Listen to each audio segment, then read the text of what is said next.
Evangelho de João, capítulo de número 10, vai falar sobre a parábola do bom pastor. Só para colocar em miúdos, o capítulo 10, pelo menos do versículo 1 ao versículo 21, é uma continuação clara ao capítulo 9, onde Jesus ainda está debatendo com os fariseus por conta de ter expulsado o cego do templo. Então aqui Jesus vem fazendo uma clara parábola, uma clara acusação aos fariseus, e está ligado na mesma ordem cronológica aqui, por assim dizer, né? Do versículo 1 até o versículo 21, Jesus vai relatar ser o bom pastor. Ele começa dizendo: em verdade vos digo, que todo aquele que não entra pela porta do aprisco das ovelhas, mas sobe por outra parte, é ladrão e salteador, ou assaltante. Mas o que entra pela porta é pastor de ovelhas. A este o porteiro abre a porta, as ovelhas ouvem a sua voz, chama pelo nome, as suas ovelhas leva para fora. E quando tira para fora as ovelhas que lhe pertencem, vai na frente delas e elas o seguem, porque conhecem a sua voz. Mas de modo algum seguirão o estranho, antes fugirão dele, porque não reconhecem a sua voz, porque não reconhecem a voz do estranho. Bom, vamos lá, vamos primeiro tentar entender um pouco o pano de fundo da época, para a gente poder compreender a questão aqui de Jesus como bom pastor. Naquela região, principalmente ali na região da Judéia, um lugar de montanhas, que havia muitas montanhas e vales, havia poucos lugares seguros com pasto suficiente para ovelhas. Então os pastores saíam com seus rebanhos à noite e precisavam colocar essas ovelhas em apriscos, num lugar seguro para protegê-las de lobos, né, e outros animais selvagens. E havia dois tipos de aprisco. No inverno, um grande aprisco, onde havia vários pastores, onde vários pastores levavam seus rebanhos. Esse aprisco tinha uma porta forte que ficava trancada, a chave era confiada a um porteiro. No dia seguinte, o pastor chamava as suas ovelhas e saía com elas em busca de um pasto verde e água tranquila. No verão, era outro tipo de aprisco. Os pastores ficavam então com os rebanhos em campos e recolhiam elas em pequenos apriscos de pedras. Esse aprisco tinha uma única abertura por onde as ovelhas entravam e saíam, e o próprio pastor era a porta nesse aprisco de verão. Então Jesus vai se referir a si mesmo nesta parábola como os dois tipos de aprisco. No primeiro, os ladrões tentam roubar as ovelhas subindo pelas paredes, e no segundo, o próprio pastor servia de porta para as ovelhas. Jesus vai dizer: eu sou a porta das ovelhas, no versículo 7.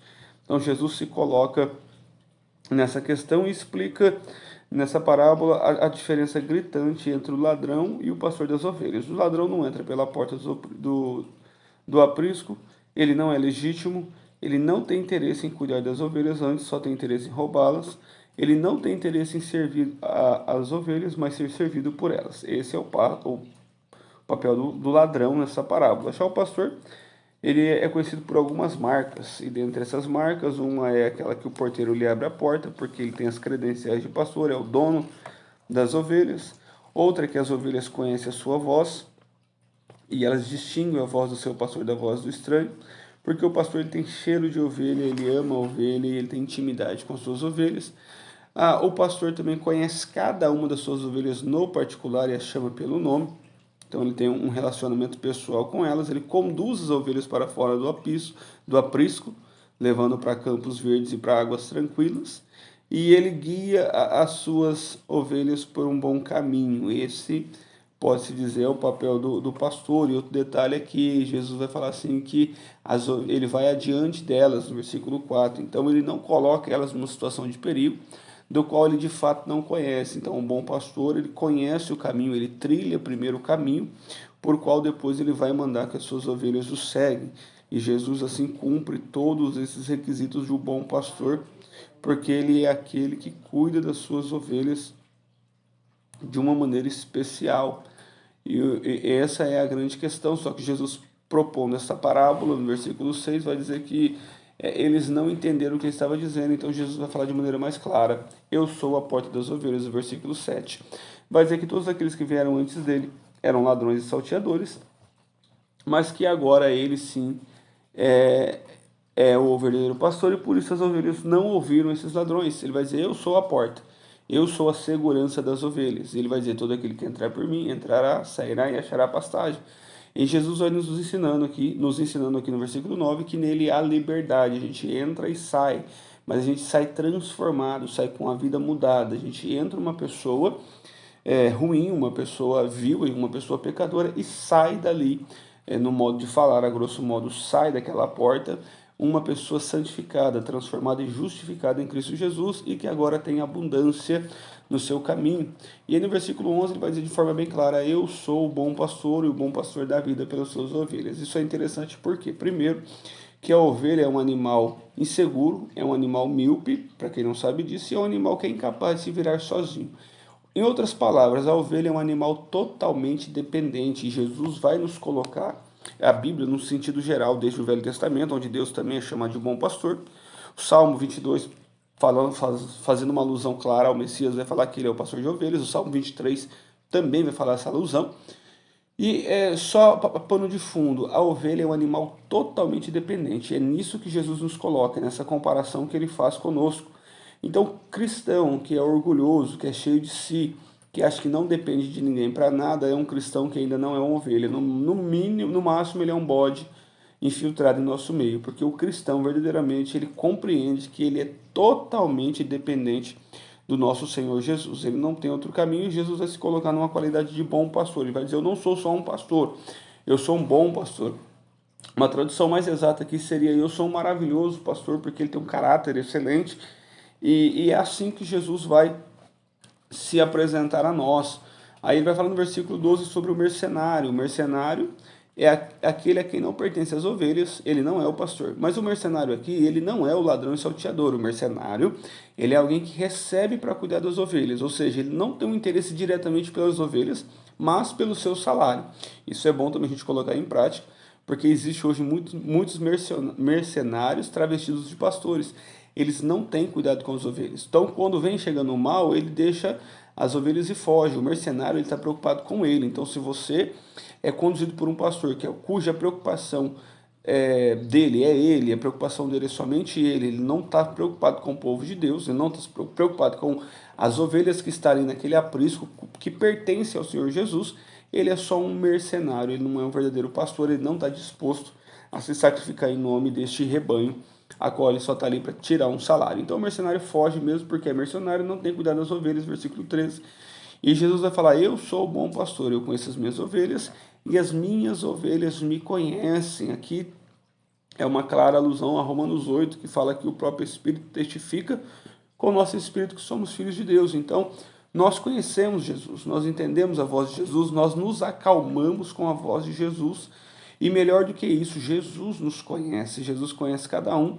E aí no versículo 16 ele vai fazer uma alusão a nós gentios, dizendo: ainda tenho outras ovelhas que não são deste aprisco, e a mim convém agregá-las também. Eles também ouvirão a minha voz, e haverá um rebanho e um pastor. Jesus está falando aqui sobre a unidade da igreja de Jerusalém com a igreja dos gentios, que se formou logo após a sua ressurreição, logo um tempo após a sua ressurreição, mostrando aqui que em Cristo não há barreira de separação. Por isso o Pai me ama, versículo 17, porque dou a minha vida para tornar a tomá-la. Ninguém a tira de mim, mas eu espontaneamente a dou. Eu tenho autoridade para dar e autoridade para tomá-la, e este mandato recebi de meu Pai. Jesus está deixando bem claro: não foram as circunstâncias, não foi Judas que o traindo que fez que ele perdesse a vida, não foi Pilatos que por comodidade política aceitou entregar Jesus à crucificação. Não, foi o próprio Cristo que veio para esse propósito. E aí do versículo 19 a 21 vai dizer que por conta dessas palavras os judeus se dividem novamente. Muitos diziam que ele estava possuído por demônio fora de si, e outros, arrumando briga com eles, diziam que ninguém que estivesse possuído de demônio poderia ter aberto os olhos aos cegos. Então aqui novamente há uma dissensão, isso é claro: onde Jesus é servido haverá sempre uma dissensão, porque há os que creem em Jesus e há aqueles que não creem em Jesus, mas querem crer em si mesmo. E aqui é interessante porque essa multidão viu o mesmo milagre, essa multidão viu as mesmas maravilhas, e uma parte creu e outra parte não creu. Então nem todo mundo vai se dobrar ao Evangelho. Nós temos que estar pelo menos atento a esse detalhe para que não haja frustração pessoal. Até porque a nossa obrigação não é convencer ninguém, a nossa obrigação é pregar o Evangelho. Jesus disse: ide por todo mundo e pregai o Evangelho. Essa é a nossa obrigação. Agora, convencer alguém é obra do Espírito Santo. A Bíblia diz que é ele que convence o homem do pecado, do juízo e da justiça. Então Jesus nos dá um mandamento, mas nos tira o peso do convencimento. Então descansa nisso, nem todo mundo vai de fato entender o Evangelho. E aí então no versículo 22 a gente vai contar aqui já o 41, vai ser em outra passagem. Como eu disse, do versículo 1 ao 21 está ligado ainda à cronologia do capítulo 9. No versículo 22 aqui a gente vai falar sobre uma outra festa, a festa da dedicação em Jerusalém, e era no inverno. Então provavelmente foi a uma margem de 2 meses depois da festa de Pentecostes, porque aquela ainda não era no inverno, essa aqui já era Jesus no pórtico de Salomão. Os judeus o rodeiam e falam: até quando nos manterá em suspenso? Se é o Cristo, fala abertamente. E aí Jesus vai dizer: ora, não creram ainda? Os milagres que eu faço em nome de meu Pai falam por mim. Se vocês não creem no milagre, é porque não sois minhas ovelhas. Jesus volta ao mesmo assunto das ovelhas aqui. Porque as minhas ovelhas ouvem a minha voz, eu as conheço e elas me seguem. Eu volto a dizer, Jesus já havia feito várias declarações de si mesmo. Eu sou a água da vida, eu sou o pão da vida, eu sou o bom pastor, eu sou a luz do mundo. Jesus já havia feito várias declarações acerca do eu sou, sobre a pessoa que ele era. E mesmo assim eles não criam, eles não tinham ainda uma certeza, uma definição clara de quem Jesus era. Jesus se revela de maneira clara à mulher samaritana, porque essa não tinha visto os milagres. E Jesus fala de maneira clara para ela: eu sou o Cristo, eu sou o que falo contigo. Mas Jesus não se revela da mesma maneira aos judeus, porque ele queria que eles compreendessem que tudo que o Velho Testamento apontava sobre o Messias estava sendo cumprido na sua vida e obra. E aí Jesus vai então além dizendo: eu lhe dou a vida eterna às minhas ovelhas, versículo 28, e jamais perecerão. Ninguém poderá arrebatá-las da minha mão, e faz uma garantia para aqueles que não conhecessem o seu poder, dizendo ainda assim no versículo 29, meu Pai que deu elas a mim é maior do que todos, e ninguém poderá arrebatá-las da mão do meu Pai.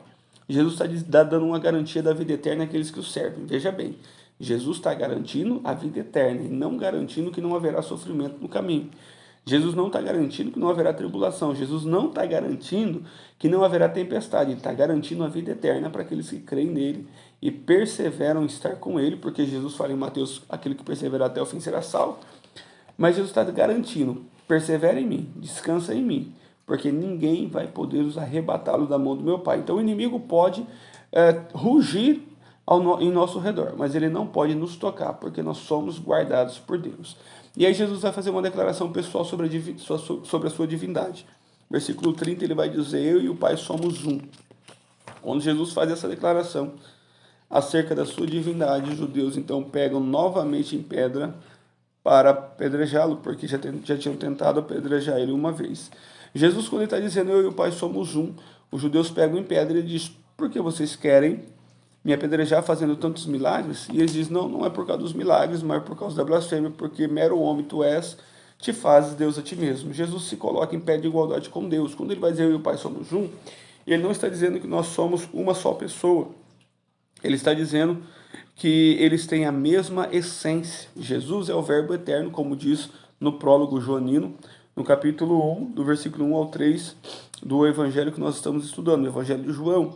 Jesus está dizendo o seguinte, que ele é luz de luz, Deus de Deus, co-igual, co-eterno e co-substancial com o Pai.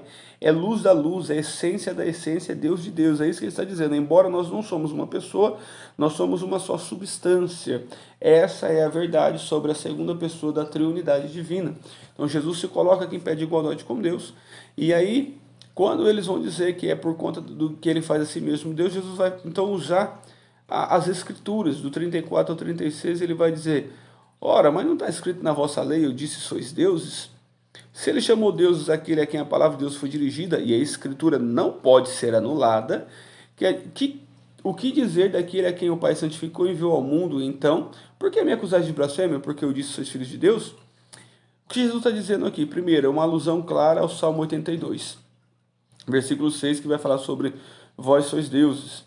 E era uma alusão aos maus juízes, aqueles que julgavam e se sentiam acima de tudo. Jesus está dizendo: olha, se aqueles que foram maus juízes, que julgaram segundo o suborno que lhe era dado, pode ser chamado de deuses, né, porque se sentiam soberanos entre os homens, por que eu, fazendo as obras que faço da parte do Pai, não poderia ser chamado de filho de Deus? E ele vai usar isso a inerrância das Escrituras, quando ele diz as Escrituras não podem ser anuladas. Jesus apela para o peso das Escrituras do Velho Testamento para falar sobre a questão da inerrância. Isso é interessante porque nós vivemos numa geração progressista que tenta negar a inerrância das Escrituras.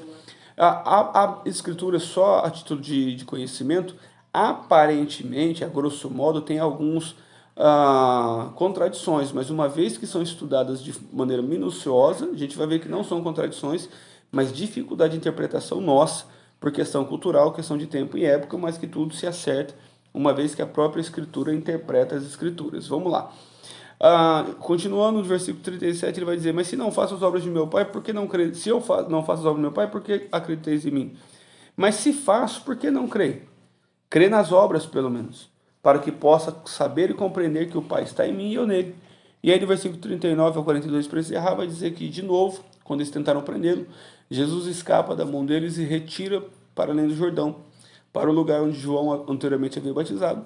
E muitas pessoas iam procuraram e diziam a si mesmo: embora João não tenha feito nenhum sinal miraculoso, tudo o que ele disse a respeito deste homem era verdade, e muitos ali criam nele. Essa é a última vez que Jesus passa em Jerusalém, até que ele retorna, mas quando ele retorna, cerca de 4 a 5 a 6 meses posteriormente, ele já retorna como réu para ser julgado, condenado e crucificado pelas nossas vidas, mostrando que de fato ele é o bom pastor que dá a vida pelas suas ovelhas.